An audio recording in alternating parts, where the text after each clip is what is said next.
Good afternoon. I'm Andy, and welcome to this week's Team Kentucky Update. This week, I'm going to have a lot of help because I'm losing my voice. So I'm going to start out with a couple of updates, turn it over to Colonel Slinker to walk us through the next pieces. He will hand off to Eric Friedlander, and then the First Lady will back clean up and bring us home. So Kentucky is becoming an economic powerhouse, and of course, manufacturing is essential to helping to helping us reach our full potential. With more than 5,000 manufacturers in the state, employing approximately 250,000 Kentuckians, we want to ensure that Kentucky companies stay more connected and are more competitive than ever before. That's why on Monday we announced the new Supply Kentucky initiative with a goal to boost job growth, reduce operational costs, and connect as many Kentucky companies to other Kentucky companies to meet their supply chain needs. That makes the supply chain more reliable. It reduces transportation costs. It is a win-win both for the companies and for the Commonwealth. Supply Kentucky will also coordinate marketing efforts, provide resources related to workforce, and connect Kentucky companies to suppliers throughout the country. We kicked off this initiative with a partnership between the Cabinet for Economic Development and the Kentucky Association of Manufacturers to launch an online tool called Connects Kentucky. That's a new statewide online platform that is free for Kentucky companies that connects them to other Kentucky companies and lets them search based on what they need.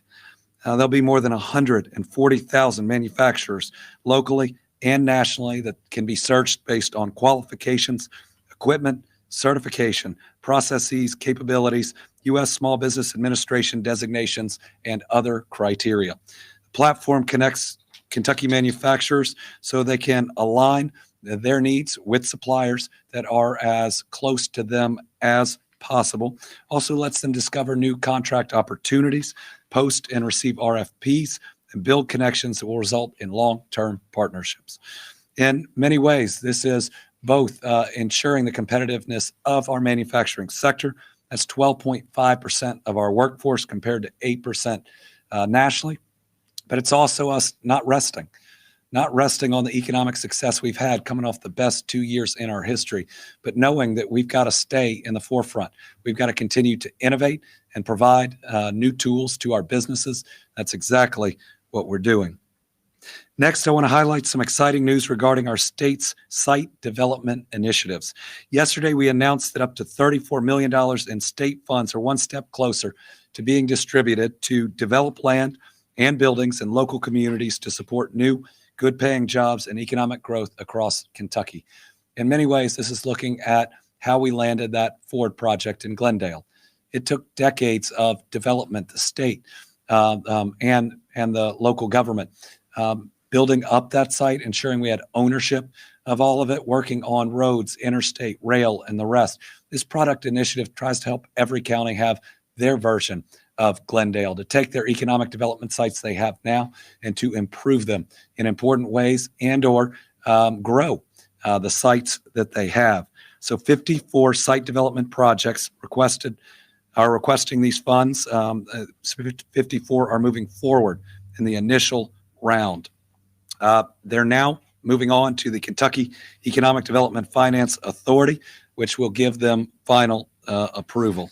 This is exciting first round of what is ultimately a $100 million pool. And again, it's going to make sure we are staying on the forefront with the very best build-ready sites. We will always look for ways to continue building Kentucky up and providing the best opportunities for sustained economic success. I want to thank all our organizations out there that are working so hard to ensure we don't rest on our laurels. We continue to work to improve. We are really excited that Site Selection ranked us number 2 in per capita economic development. We'd like to be number 1. And while we are in the top 10, even when you take the per capita away, we want to continue to work to improve because every one of those projects brings new jobs and new opportunities for our kids and a way to attract more people into this Commonwealth. And today we have some more great news about our state's booming economy. Today, the Office of State Budget Director is reporting that the February general fund receipts rose 11.4% compared to February of last year. Collections for the month for February are well over $1 billion. This is our best February ever in terms of revenue in the state. Strong growth in Kentucky wages, coupled with employment growth, have positioned our revenue collections to further grow. We will announce in my first term the 4 largest budget surpluses in this state's history, and we currently have the largest rainy day fund in our history. We're setting state revenue records every single month, which gave us that room to provide a tax cut for our families. This news comes on the heels of our announcement on Monday that last year we secured the lowest annual unemployment rate in the history of Kentucky. 2022's rate was 3.9%, a new record. It dropped a half a point from 2021 and was the lowest since the U.S. Bureau of Labor Statistics began reporting in 1976. This is another indication that Kentucky is an economic powerhouse creating good jobs for our people. The lowest unemployment rate in our state's history. We know more Kentuckians are chasing their dreams, and they can chase more of those dreams right here in the Commonwealth. I will now turn it over to Colonel Slinker, who's got a couple of topics, including updating us on power numbers, going through the latest updates on recovering from July's flooding as well. Colonel. Thank you, Governor. Good afternoon, everyone. Glad to be here with you. First, I'm going to start talking about what happened last week. So last Friday, March 3rd, Governor Beshear declared a state of emergency. It was after meeting with the leadership from Kentucky Emergency Management, Kentucky National Guard, and the National Weather Service. The state of emergency was declared and the State Emergency Operations Center was activated. We called in all our state partners and to be prepared for whatever it brought us. To date, we have 69 counties and 27 cities that have declared states of emergencies. We are currently doing joint damage assessments with the state, local representatives, as well as the Federal Emergency Management Agency, or FEMA, is being conducted. And a side note, simultaneously, they're also doing those joint preliminary damage assessments with FEMA on the mid-February flooding event that happened as well. So we're doing those simultaneously to document and verify the damage. These storms claimed 5 lives, and so can't go forward without mentioning that. Losing Kentucky loved ones, neighbors, and friends, no matter how much disaster experience or disaster response experience you have, it still impacts you the same way, and one Kentuckian loss is too many, and we'll always work to reduce that as much as we can. But we do have to say thanks to the National Weather Service and for all their weather predictions and constant updates they had. We had direct personal phone calls with them every 2 hours that the governor participated in as well, and that gave us the ability to be ahead of what was coming, and their predictions were spot on, and there's no doubt that it saved some lives. Governor Beshear and I visited Fremont, Kentucky, which is in McCracken County, where an EF2 tornado tore through the town, destroying many homes in its path. Not one Fremont resident lost their lives, and many of them stated to us it was because they were sheltering already from the warnings and from the communications that had came out. So it's a miracle, and you'll see in just a second in a video, it's a miracle that no one was seriously injured or worse.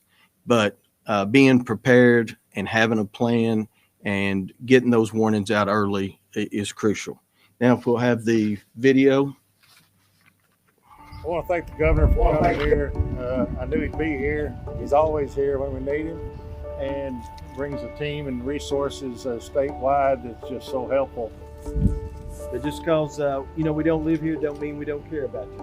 And that's why we're here, to come and check the damage out and go back and see what kind of problems we can solve.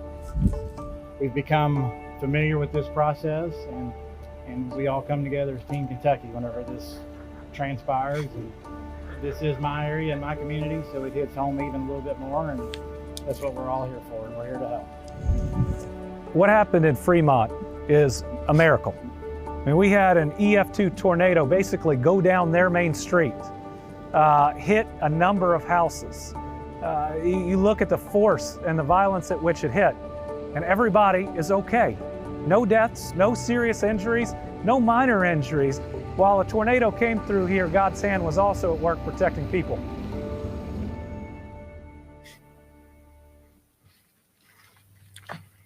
This storm was unique because it was truly a Kentucky-wide incident. It started in Western Kentucky and moved across the state. And although not as impactful in Eastern Kentucky as West, but it was impactful there as well. So again, the number of counties that declared emergencies as well as the cities, would speak to that. We also had at least 24 tractor and trailers being blown over. Some of those on the highways that it impacted travel as well. To go along with some regional flooding, the EF2 tornado that was mentioned in McCracken County, and hurricane force winds. So it just a matter of hours, the entire state experienced all of those. By 8 p.m. on March the 3rd, Kentucky power outages peaked at more than 548,000. That's historical. By March 7th at 7 p.m., electric utility providers had restored over 500,000 customers statewide. That's 500,000 customers restored in 4 days. And in this historic event in Kentucky, 6 days later, we have 3,308 Kentucky customers without power. And I'd like to stop then and pause to just say thank you to the utility crews. They go out in dangerous times as well, and brave those dangers or extreme conditions. There were power lines and broken power poles all over the place. They got that safe and immediately started working, initiated their mutual aid agreements, and got more power crews in. And, again, if you're without power, completely understand, you want to get it on as soon as possible. But know that those utility crews were out working hard day and night, extended hours. So just want to say thanks to them. 15 water districts faced challenges as a result of the storms. 6 of those facilities still have waiting some full power restorations, but they are operational at this time. As a result of that, some of those issues in those facilities, Kentucky Emergency Management partnered with Kentucky Transportation Cabinet, Kentucky Rural Water Association, and the Energy Environment Cabinet to facilitate the transport of 44 pallets of water, 6 generators to the impacted facilities while working with utilities to restore their operations to get people water back on. The Kentucky Department of Health coordinated with Kentucky Emergency Management to provide 25 cylinders of oxygen to Scott and Woodford County, and we pre-staged 20 cylinders of oxygen in Pulaski County. That was the intent of almost every resource. If you thought you might need it, we deployed it. If you didn't, that was okay. That was good news. But we were trying to get that before it was needed. And additionally, Kentucky Emergency Management coordinated with our great partners with the Division of Forestry and the Kentucky National Guard, as always, to do cut and toss teams, because the utility workers and the first responders have to have access to those damaged areas. So those teams go out and cut trees out of the way and toss them over to the side of the road so we can have access. So they helped with getting our debris clean so we'd have access. We coordinated with local emergency managers to protect those participating in the Commonwealth Sheltering Program. As you know, we have hundreds of families in travel trailers, both Eastern and Western Kentucky. So we partnered with the county emergency management offices, located storm sheltering locations where if they weren't comfortable in their travel trailer, they had a place to go. And the day prior, on March 2nd, we went door to door, knocking on the door, provided those locations as well as the latest weather updates to ensure they were well aware of the weather coming. Jenny Wiley State Park Campground did lose power for a few days, but we made Jenny Wiley State Park Lodge available to those that in the campground that was in the travel trailers that lost. And 3 families spent a couple days at Jenny Wiley State Park while the power is being stored to Jenny Wiley Campground. As we continue to work through these ongoing efforts of the last week's storms, I just want to, remind everybody, if you have damage, document it well, report it to your local emergency management office. They'll do a damage assessment with Kentucky Emergency Management. And we do that for a couple reasons. One is just to get a holistic picture of how bad the storm was and what was the total impact, and also helps us build what we qualify for and what we would want to request when it comes to federal assistance. It gives us a good idea of that. Now, moving to Eastern Kentucky, flood update. We'll talk about sheltering. To date, Commonwealth Sheltering Program has 195 households in Eastern Kentucky that remain in 200 travel trailers.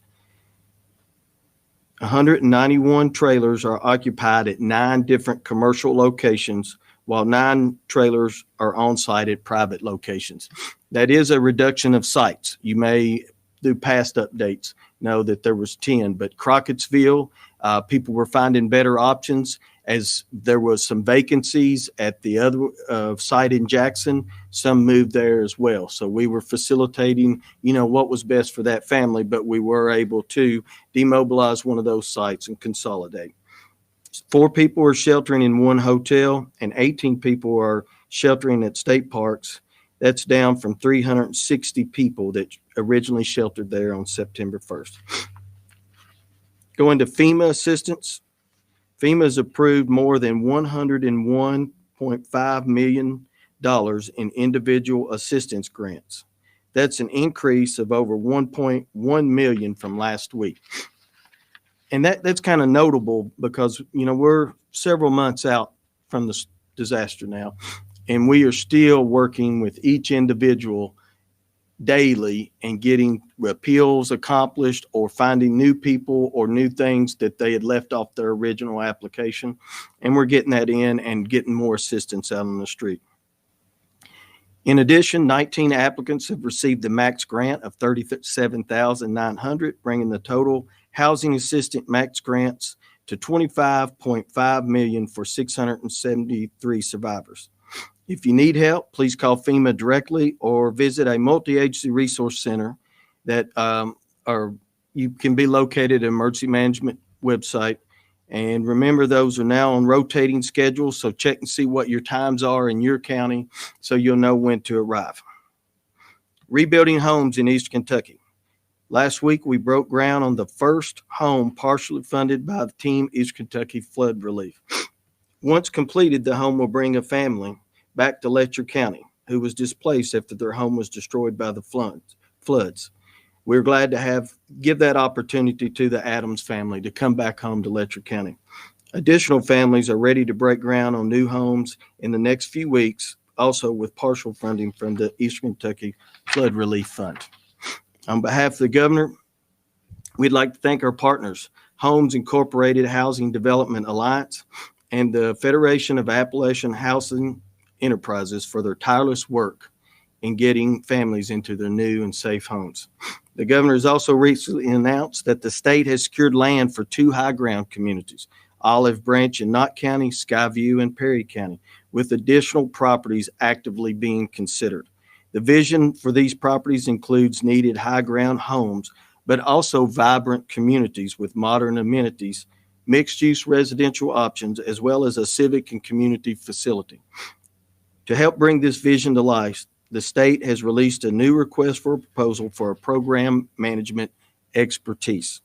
The successful bidder will execute the design, engineering, construction process for items such as roads, bridges, utilities, and sidewalks, streetlights, and neighborhood layouts. Coordinate with the Commonwealth Team East Kentucky Flood Relief Fund, the Kentucky Housing Corporation, and nonprofit home builders to begin home construction.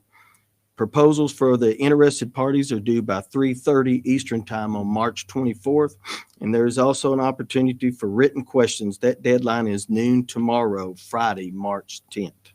You can learn more about this RFP on the Finance and Administration Cabinet's EMARS website. Going to bridges. We continue to make progress restoring the public bridges that were damaged and destroyed by the flooding. 95 bridges were found to require total replacement, and 71 others required various degrees of repair. To date, 34 bridges have been replaced, one bridge superstructure has been replaced, and repairs have been completed on 22 other bridges. Contractors also installed 42 temporary crossings on county routes where loss of a bridge had left residents cut off from the highway. The temporary crossings consisted of culvert pipes covered with gravel and packed down.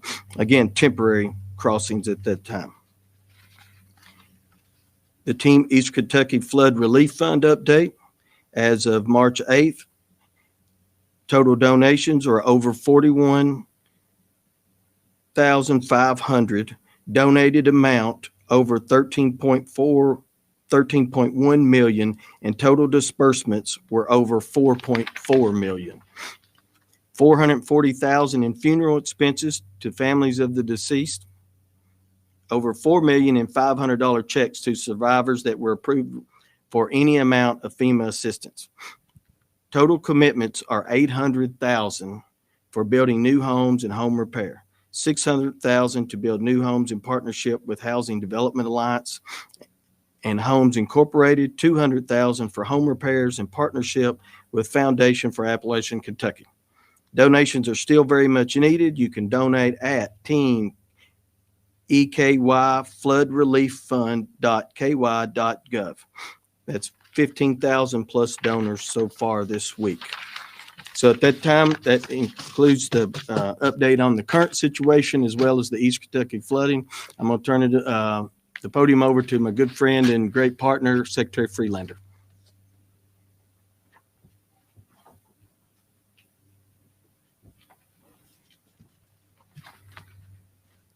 Colonel Slinker, as always, thanks to your team for always rising to the occasion, having too many to rise to. But you all have always been great partners and make me proud to be a part of Team Kentucky. So thank you. Today, I want to talk about Medicaid and the end of the public health emergency. During the public health emergency, folks could apply for Medicaid and they would keep their Medicaid. They would always keep their Medicaid, basically, no matter what their eligibility status. So beginning in April, notices will start to go out to folks that they will need to recertify their Medicaid. And several things could have happened during that time. One of them could be somebody turned 65 and they're eligible for Medicare. I'm not quite there yet. Another thing could be that, as the governor said, our economy has been taken off and we've had so many jobs and living wage jobs that folks could have incomes that are higher than what they're allowed on Medicaid. They'll need to recertify with us. And if they have higher income, which we hope many of them do, they'll be able to get insurance either through their employer or going on our state-based exchange to connect. The other thing that may occur is they may still be eligible for Medicaid. And it may just be as simple as updating an address. So those folks, over the course of a year, will start to get a notification from Medicaid to begin with, 1 month before they need to renew.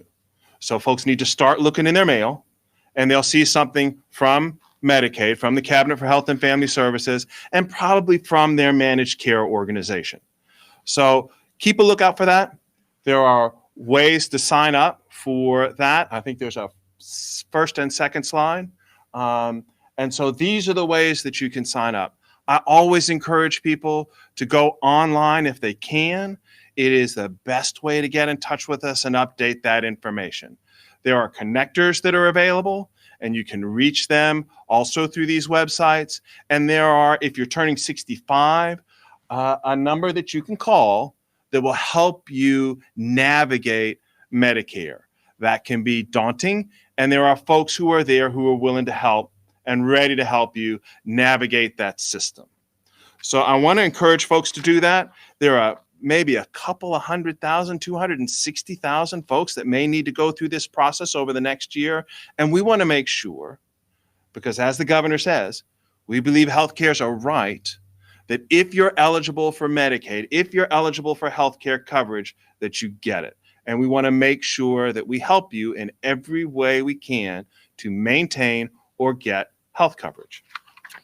So that's a big deal. And it's a big deal for all of our healthcare providers. There's also, if you're a provider of services or you have just questions in general about what this, we call it the Medicaid unwind, looks like, and you have questions about it, you can go to this website that we have up that you can get your questions specifically about Medicaid and what we're doing with our unwinding program answered there. So I just wanted to give you those resources. Please know that that is an upcoming piece. We want to let folks know, and there are people around who will be able to help you navigate that system.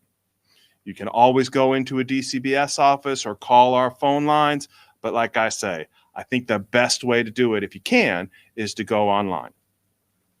I also want to talk about something else. A couple of our programs that we have going within the Cabinet for Health and Family Services. The first one I want to talk about is our Senior Meals Program. During the pandemic, well, Governor, when you came into office, there was a waiting list for seniors who needed meals, senior meals, and they couldn't get them. There are a couple of thousand folks on those waiting lists. What a horrible thing to say, I need assistance with my food security, and you can't get it. Well, during the pandemic, we received additional federal dollars, and with the help of the General Assembly, received additional state dollars to eliminate that waiting list. We still do not have a waiting list. If somebody or you know somebody who is going to be eligible for those senior meals, they can sign up. There is no waiting list. Check with your local, what's called area aging. Check with those groups in your local area to get signed up. Your community actions can do that as well. We served during the last 3 years over 9 million meals to seniors. That's an extra million meals per year. So I think we've made a tremendous impact on food security for our seniors. And I think that's what we all should want. There's another program that we started in this past year.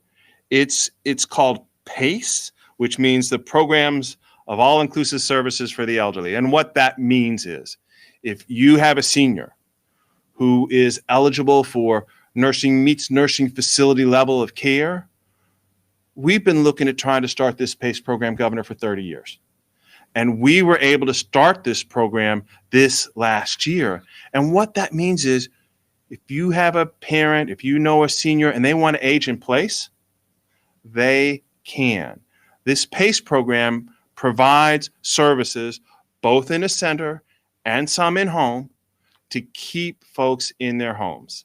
I don't know about you, but when I finally get over 65 and I might be ready for some services, I would want to get them in my home. And the thing about this program is it probably saves $1,000 per person per month as opposed to somebody going in a nursing facility. So it started. We're in 110 out of 120 counties. Folks are signing up. We have to get you through an eligibility process. But some folks are reporting they've got more people knocking on the door than they know how to handle. And that's exactly what we want to see. And so we've made great progress there. And I'm excited to start a program that we probably should have started, Governor, 20 years ago. And thank you for letting us and helping us do that. Something else I'd like to address is something else that you've accomplished in this administration. And when you came into office, we had about 10,000 children who were in out-of-home care, who were in foster care. Today, we're at about 8,400 children who are in foster care. And we believe, we hope that's because we've been able to invest in prevention. Again, partnership with the General Assembly, in partnership with a lot of folks across the state, we have implemented true prevention programs. And we think this is keeping kids out of our system. And I think that's important. The kids that we're seeing oftentimes are more severe and have more acute episodes. So trying to keep as many kids with their families is really important, and supporting those families. It's not just the kids, it's the families. And being able to wrap services around children and families, we believe has made a difference. And one other thing that I think the past couple of years have shown, even though we are not where we want to be, instead of being number 1 in child abuse and neglect, we went to number 5. This year we went to number 6. Still way too much. Still way too much. But finally heading in the right direction for our state. One other thing, I talked about the importance of going online and signing up for services. There is now a program that I want to highlight. It's called the Affordable Connectivity Program, and it's through the Federal Communications Commission, the FCC, and it helps households that need help affording high-speed internet for work or school or healthcare or more with some financial assistance.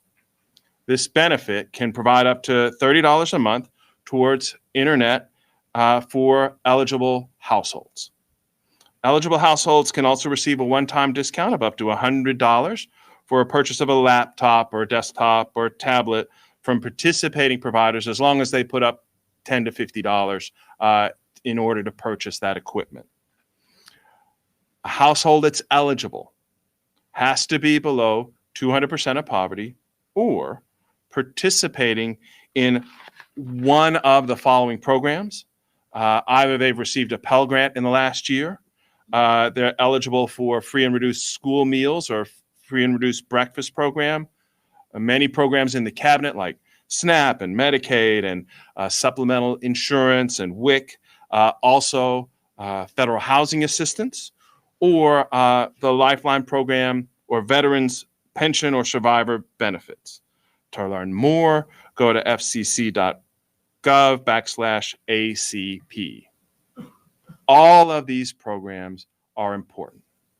I've said a lot of times, if there's one thing that we learned during COVID, it's that the health and welfare of each of us is based on the health and welfare of all of us.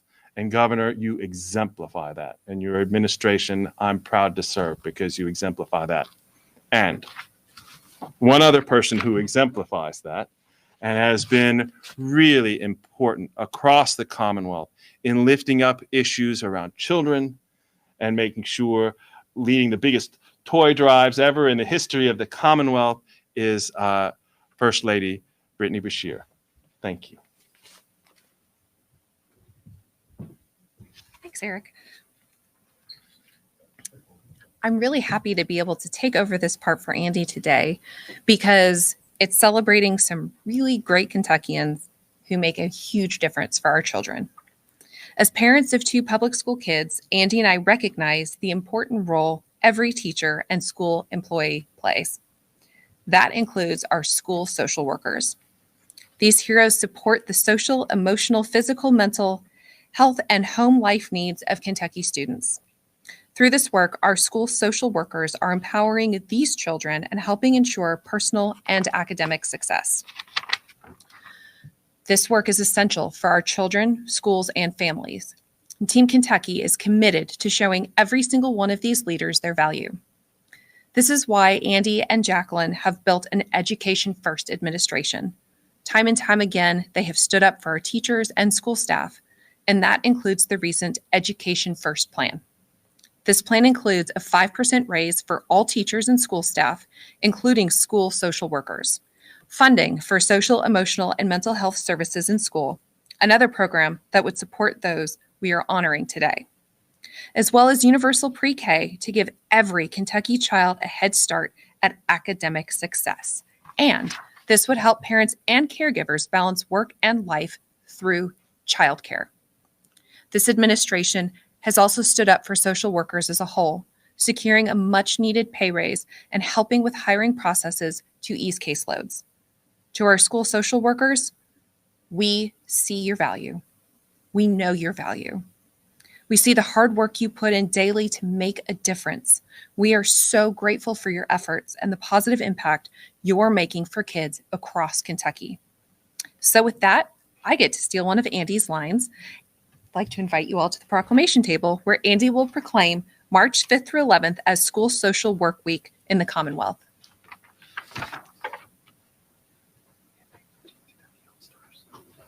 Oh, and you're the Team Kentucky All-Stars. Come on up. I almost lost the proclamation. How you doing? Hey, thank you for what you do. Winnie appreciates it too. Hello.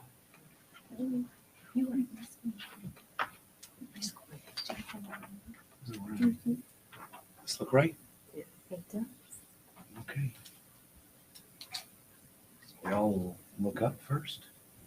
And then we make it official.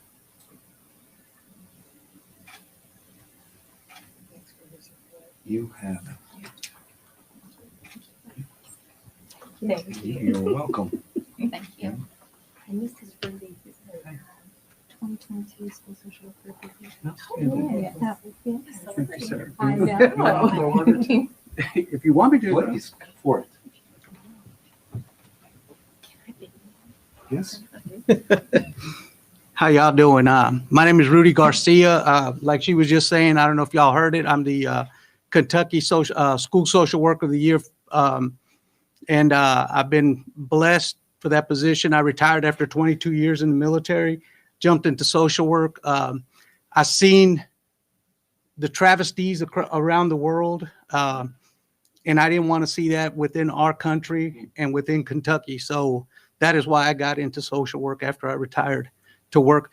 My first passion was to work with veterans, but the first time that I worked with a child, they stole my heart. And I've been working with them since then.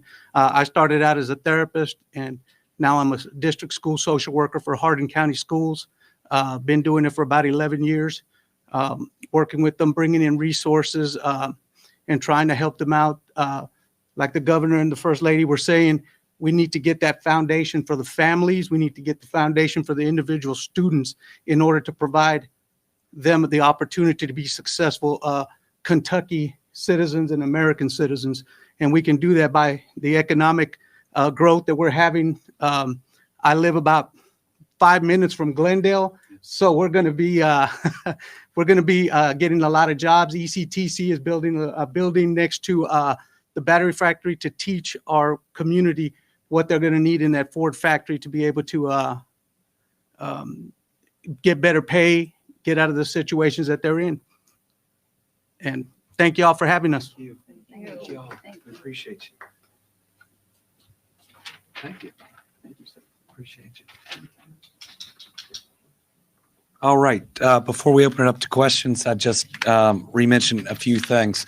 Colonel Slinker, in his comments, announced the RFP that's out. This is really a project manager for these high ground communities.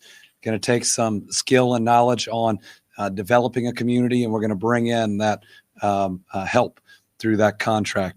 Other thing I just mentioned again is the ACP program. Could save families $360 a year, which is a big deal in a time of inflation. And he read a whole group of other programs that if you qualify for, you will automatically qualify for this. So we want to make sure that gets out to each and every one of those families on any of those programs, because that means there's another $360 in savings. It also ensures that you are signed up for high-speed internet. With that, we have a number of journalists here with us today, and none on virtually. This might be a first since the start of COVID. We will start someone we're happy has returned, Karen Czar. Thank you, Governor. Governor, could we have your response to the DOJ report that came out yesterday regarding the Louisville Metro Police Department and the Ontario case? The findings by the Department of Justice are concerning, and they are going to require action. What we need is for everybody to be a part of that solution, and I think that is what we are seeing.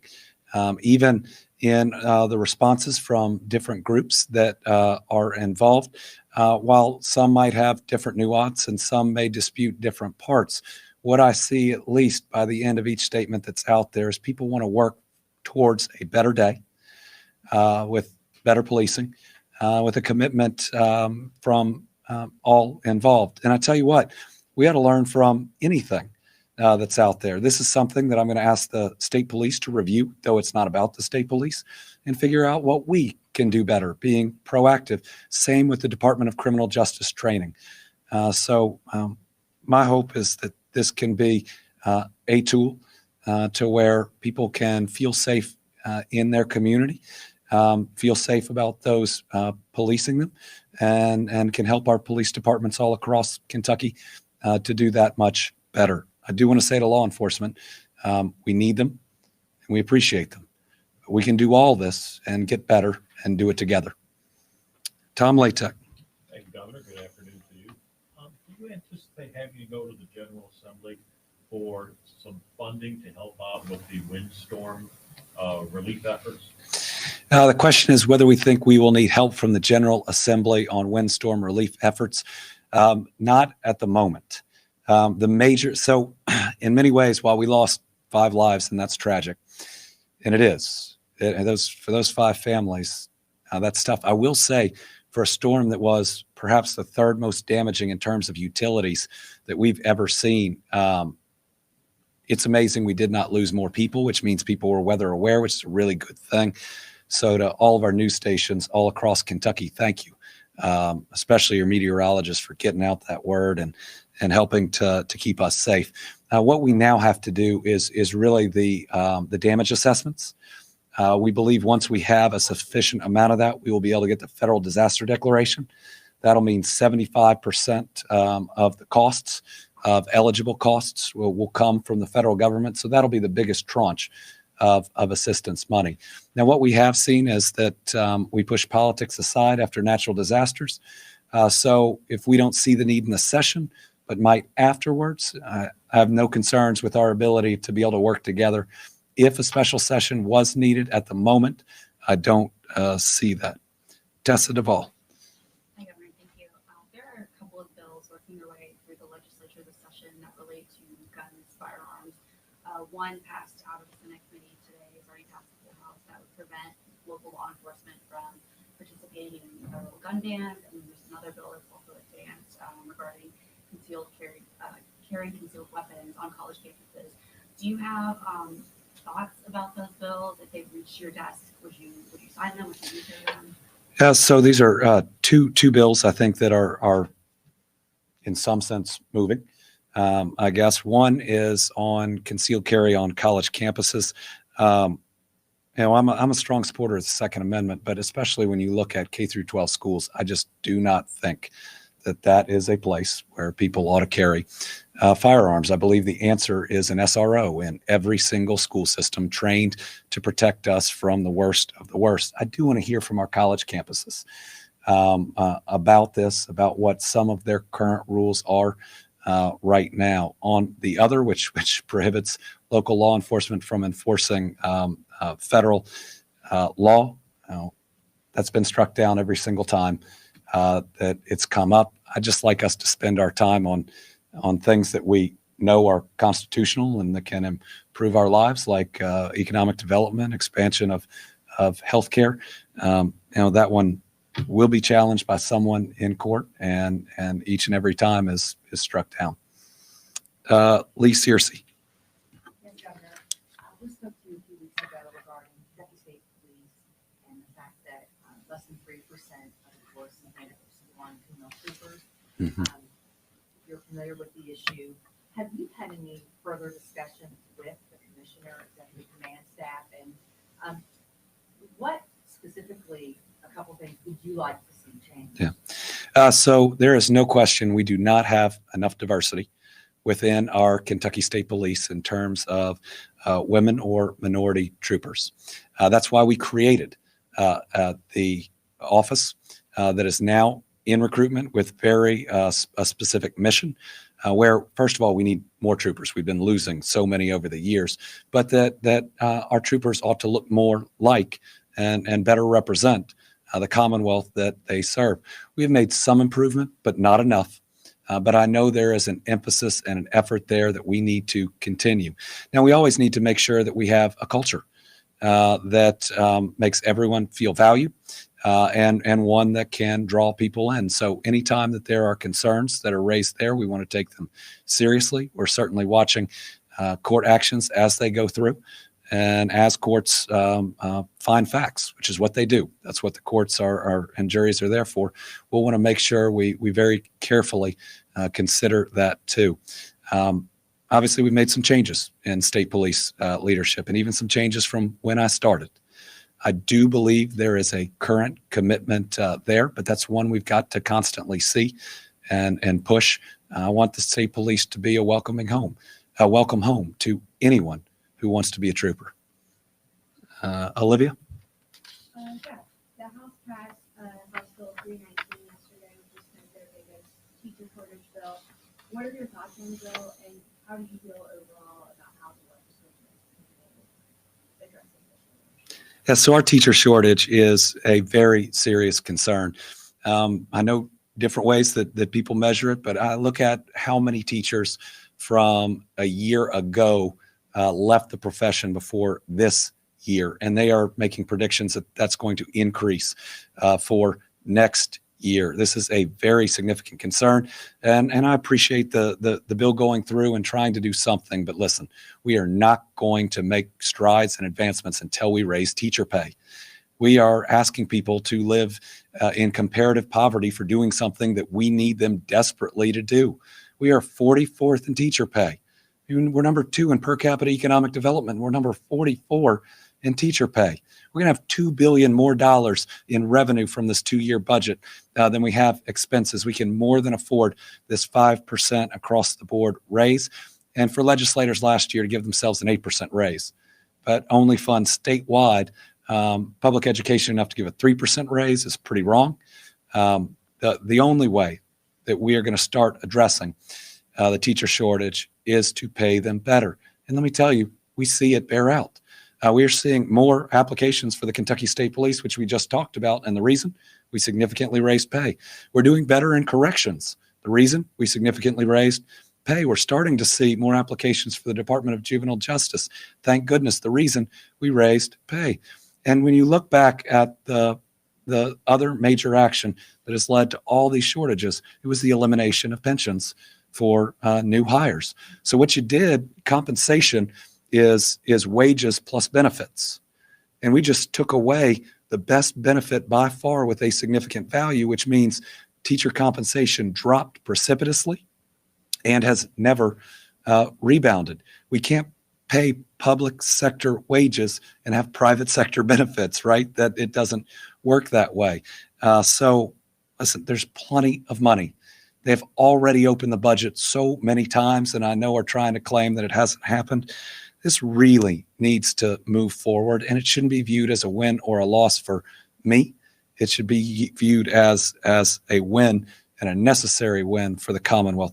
And let me just say, I said teachers a whole lot in that, but our vacancies through our school system are on so much more. We just had our social workers up here, and we need more of them in our schools. We need more counselors. We have so many needs that we are not filling with students that need it more than ever. I have a 12 and a 13-year-old. Middle school is hard, and they rely on teachers and folks throughout that school. I want them to have the very best, like I want every Kentuckian to. Let me make one last point. In many of these counties, the school system is the largest employer. So that means we're not paying Kentuckians enough in communities of each one of these representatives and senators. In other words, we're not providing the funding to their largest employer to remain competitive. If we were looking at a private sector business, we'd have responded immediately to that. We need to do the same for our educators. Carolina. Governor, bills to make school board elections and city council elections, they appear to be struggling in the legislature right now, but they're still there. Do you think these races should be partisan? Oh, making school board elections and local elections partisan is just about the worst idea I've ever heard from this General Assembly. Aren't we all tired of partisanship? You know, it's seeped into our everyday lives, and I see more people pushing against it every day, which is a good thing. We need to stop worrying about who's a Democrat or who's a Republican and start worrying about how we work together to get things done. All this is going to do is make it harder for a city council to make decisions, or for a school board to just do what's best in the interest of the kids in their school. Some things need to not be partisan. Some things need, well, I wish nothing was, but some things need to not be political. So I am firmly and very much opposed to creating any more partisan elections. If anything, let's go the other way. I'd love to have a discussion about that. I doubt we'll have it for this next election, but I'd still be interested in having the discussion moving forward. Thank you to our school social workers. Congratulations on being Team Kentucky All-Stars, and we'll see you next week, hopefully with a better voice.